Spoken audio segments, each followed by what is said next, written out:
Welcome back to another Alien vs Predator video today. We are on the third mission. We're going into the ruins. We're going to try and get through this as quickly as possible. There are a lot of skippable enemies in this mission as well, so we're going to try and get through it and just avoid the nonsense, because on Nightmare, if you die, you restart, and having to redo missions is lame. So right at the start here, basically we have three little things that we have to interact with. As you begin interacting with them, aliens will begin to spawn, so the quicker you do this, the better. There's one in the middle, one on the right side, and one on the left side. So just use your jumping ability here to accurately jump down, and then just get each one by one, and you should be able to do it quick enough without having to actually interact with the aliens. And then once you do all three of them, a doorway is going to open, to which more aliens will pour out of it, but you're able to sprint past them, and then the door will seal behind you, so you're able to skip all the combat at the start of this mission, which is quite nice. Saves a bit of a headache, because they're just such a pain to deal with on Nightmare sometimes. Here we approach the third one, the final one. I like to do the middle one last because it's closest to the door, so you have time to sprint right in there. So this door is going to open, the aliens are going to come out, and we're going to go right past them because we don't want to bother at all, so just sneak on past. And now here's a part that a lot of people struggle with and fall to their death due to damage. Basically, you have to look for the right pattern and jump up to make it up on time. These stones are just going to randomly move. They do have kind of patterns you can watch for, and basically you'll discover which one you can jump on. After a few seconds, they will start to come in again. So you only have a few seconds to jump basically before they start moving, and then you fall down. But basically make your way up to the top and interact with this thing here, to which a door is now going to open. We're headed into the next room. This mission has a lot of stuff that you have to interact with. Here we're seeing a sacred ceremony. Basically, we're not going to watch it, but it is pretty cool. A little holographic display of the story. Pretty neat. They throw an alien down the stairs. It's pretty cool. But anyways, once we're past there, basically you're just going to hug the cliffside and follow along the grassy hills here, or sorry, the grassy paths, I should say. And then you're just going to follow all the way around, and it's just a quick, simple running through. Like, you don't need to fight anything here. All the aliens here are just basically harassing you at this point. You don't even need to waste your time. You're just going to take your time, jump in, make sure you don't fall to your death, as that is very quick to happen. And then you're going to have to make your way all the way back here again and interact with all that stuff, and you don't want to do that. This mission gets boring really quick. I definitely messed up a good handful of times before in the past, and then I got really sick of the ruins. It's by far my least favorite mission to do. Up next is the research center, which is my favorite and the one that I can do the fastest for sure. It's going to be a good time, but now that our new objective has popped up here, we are now going to proceed into like a tunnel type network, a really alien ridden place. And again, you do not need to fight at all. Don't risk your life and time fighting the aliens in here. Just simply continue through the tunnel complex. It's really simple. I doubt you'd get lost. It would be really impressive if you did, but just continue onwards through it. And then afterwards there's going to be a little establishment of some marines here, and all you're going to do is literally just skip past them. You don't need to wait, you don't need to fight, you don't need to kill everybody. You can simply just jump to the side, get on top, and continue onwards with the mission. While I've been playing through these, I've been watching Kenny vs Spenny. I'm so glad Kenny puts them up on YouTube for us to be able to watch. They also have their little promotion thing, their Patreon or whatever, and they're doing more commentaries on older episodes. They're slowly coming to YouTube too, so I mean, just wait long enough and you don't have to pay for them. It's pretty cool.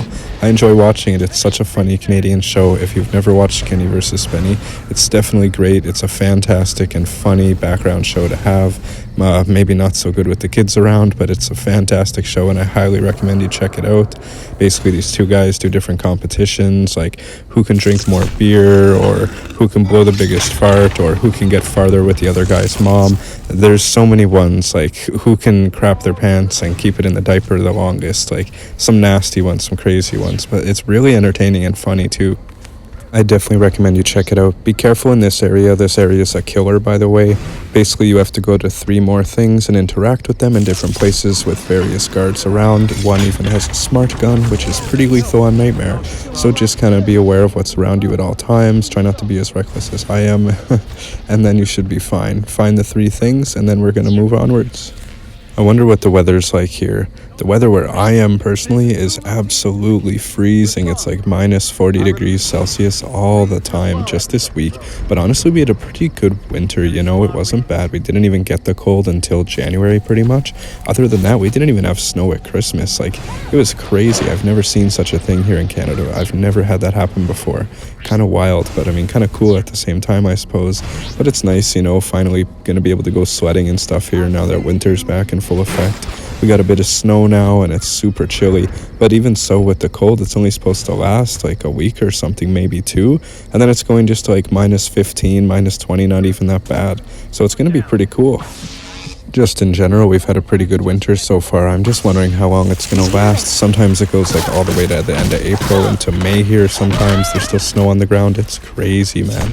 But yeah, after we take out these guys, ideally get rid of the smart gun person because that thing will destroy you in a second. If that person locks onto you, you're as good as dead. So make sure you take her out if you need to. If you get busted like I did, I'm just kind of recklessly hopping around here. But we're going to get to that last one, grab our trophy belts, and get the heck out of here. The last one here should be good. The Marines should have moved on by now.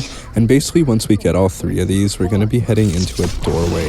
And that doorway leads to an arena where we have to fight a really big alien, pretty tall. Basically, the way that I like to do it, you're in a square arena with obstacles around you, and there's a couple explosives. So you're able to set those off to damage it. There's also other xenomorphs that will try to attack you while you're fighting the boss as well. I would recommend just going around the arena in a square pattern and using the pillars to hide when it tries to attack, and then attack it with your throwing disc, because basically you're able to cheese it. You can throw your disc and hide, throw your disc and hide, and it's nice. Or even just like get a shot in and run away. It's pretty awesome actually. So I would highly recommend you use the throwing disc. Of course, use your plasma caster, use the mines as much as you can. You'll only have 1 bar of energy for the fight though. If I had to guess, you probably won't get the chance to get any more. But yeah, I would highly recommend that you use the throwing disc and just watch what I do. I'm going to stop talking so that you can watch the fight. Enjoy, and I will see you in a minute.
Alright, now that that nuisance is taken care of, that is basically the end of the mission. We get our next weapon unlocked, the combi stick, which is a throwable weapon, which about 90% of the time is a one-hit kill. Alternatively, it will pin enemies to the ground and wound them if you throw them at the legs or something. It is a fantastic and my favorite weapon to use.